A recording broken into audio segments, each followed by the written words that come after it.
राष्ट्रीय ध्वज को सलामी देती हुई इनके ठीक पीछे जिला महिला पुलिस की टुकड़ी एसआई श्रीमती सुरेखा जी के नेतृत्व में और इनके बिल्कुल पीछे गृह रक्षा विभाग के जवानों की एक टुकड़ी श्री रणधीर सिंह जी के नेतृत्व में मार्च पास्ट करते हुए युवाओं में आत्मनिर्भरता और परोपकार की भावना को प्रोत्साहित करती एससी जन सीनियर सेकेंडरी स्काउट्स की टुकड़ी ट्रंक कमांडर अभिषेक मेहता और अंत में सभी टुकड़ियों को बैंड की धुन कामयाब से कदम डालते हुए परेड करती police line DAV public school की टुकड़ी सोमनाथ की मेधा शर्मा सच अद्भुत दृश्य हम सभी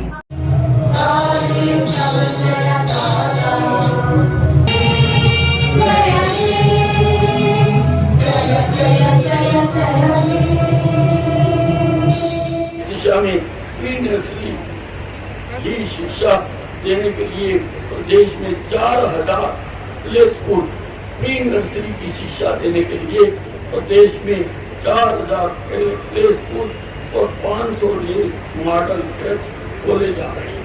प्रदेश में केजी पीजी कक्षा तक की शिक्षा एक छत के नीचे देने के लिए शिक्षण संस्थान तैयार किए जा रहे हैं। प्रदेश में प्राइवेट स्कूलों की तर्ज पर सुविधा देने के लिए 113 नए सांस्कृतिक मॉडल स्कूल खोले गए हैं। हमने स्कूल से लेकर विश्वविद्यालय इन्फेंट्री ने सबसे पहले की थी, वहां से लेकर और हरियाणा के वीरों का 1857 की क्रांति में योगदान और हिंदुस्तान में कहां पर बहादुर शाह जफर की भूमिका, झांसी की रानी, तांत्या टोपे, सारे 1857 की जो आजादी की लड़ाई है उसको भिन्न भिन्न माध्यमों द्वारा वहां पर दिखाया जाता रहेगा। नेताजी सुभाष चंद्र बोस की आजाद हिंद फौज में सबसे ज्यादा सैनिक हरियाणा से थे।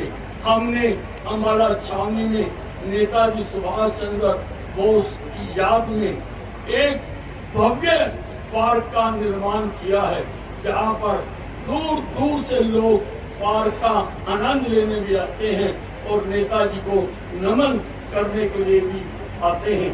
आज भी भारतीय सेनाओं में औसतन हर 10वां जवान हरियाणा प्रदेश से है।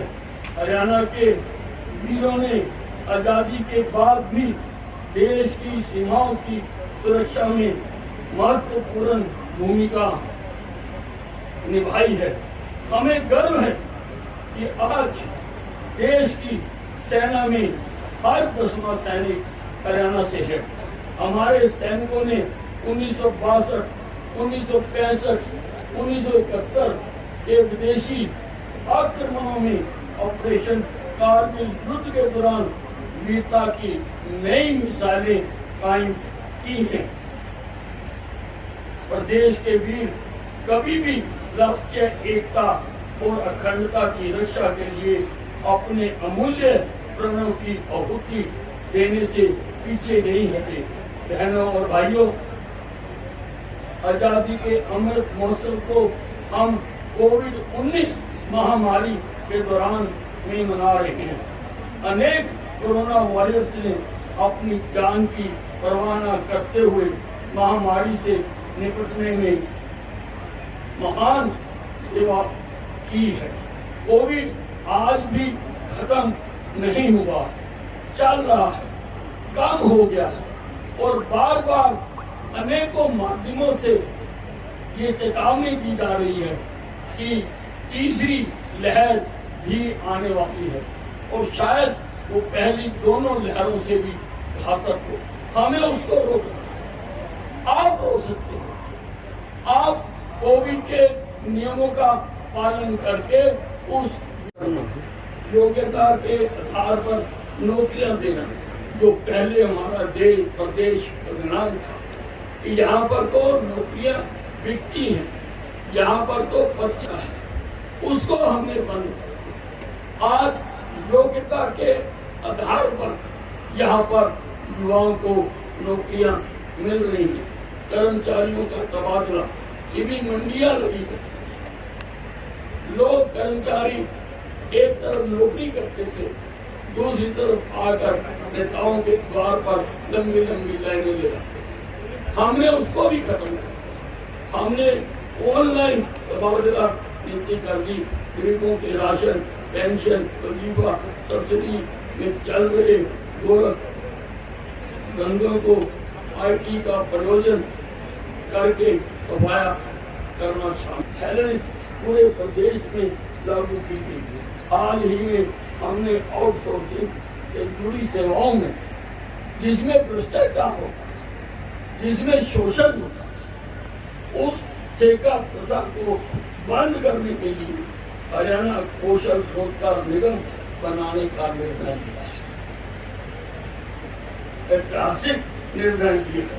इसी प्रकार कर्मचारियों की सब समस्याओं के निपटान के लिए मानव संसाधन विभाग बनाने की सिफारिश दी गई है।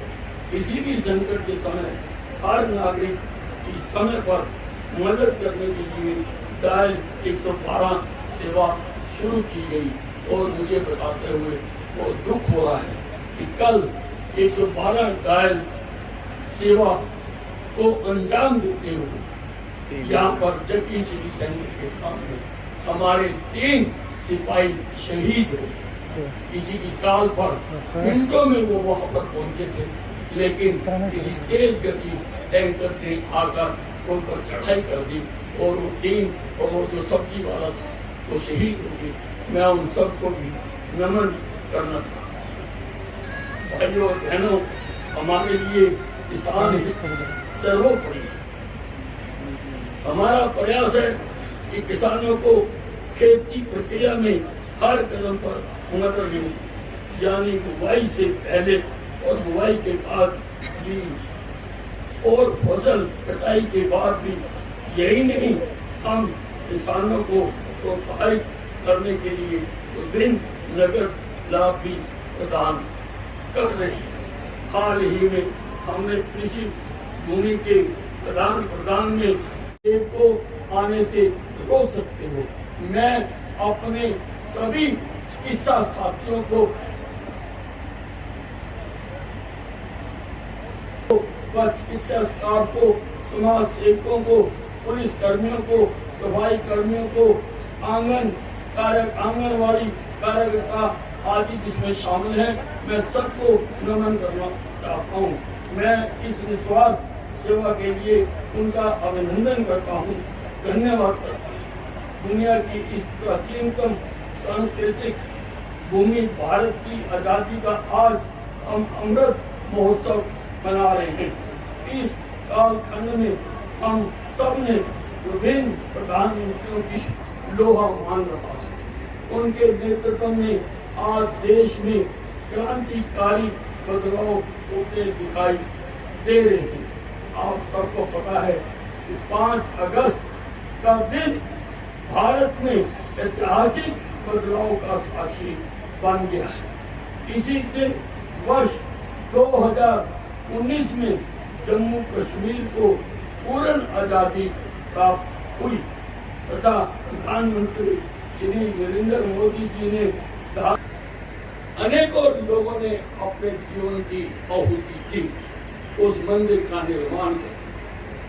लेकिन ये सारा राष्ट्र प्रधानमंत्री नरेंद्र मोदी को नमन करता है, जिनके प्रयासों से शांतिपूर्ण तरीके से उस भव्य मंदिर का निर्माण का कार्य प्रशस्त हो चुका और आज वो मंदिर का कार्य वहाँ पर हो रहा है। नागरिक संशोधन कानून 3 तलाक की कुप्रथा से मुक्त कराया, स्वच्छ भारत अभियान, बेटी बचाओ बेटी पढ़ाओ मनाया जा रहा है। हमने ई गवर्नेंस से गुड गवर्नेंस का जो अभियान हमने चलाया था, वह आज परिवार पहचान पत्र तक पहुँच गया है। इस एक ही दस्तावेज के माध्यम से सब सरकारी सेवाओं और योजनाओं का लाभ घर द्वार पर ही मिलेगा। लोगों का कार्यालयों के चक्कर नई प्लॉट में सुशासन के लिए प्रदेश सरकार ने अनेक कारगर कदम उठाए। इनमें CLU के खेल का बंद करना, योग्यता के आधार पर नौकरियां देना, जो पहले हमारा देश प्रदेश बदनाम था। यहाँ पर तो नौकरियां बिकती हैं के अंदर किया जाता है और अगर भुगतान करने में देरी हो जाए तो 9% की दर से ब्याज भी दिया जाता है। हमने फसल की सरलता से बिक्री को अलावा किसान को सब्सिडी, खाद, बीज व ऋण देने के लिए मेरी फसल मेरा ब्यौरा पोर्टल आरंभ किया है।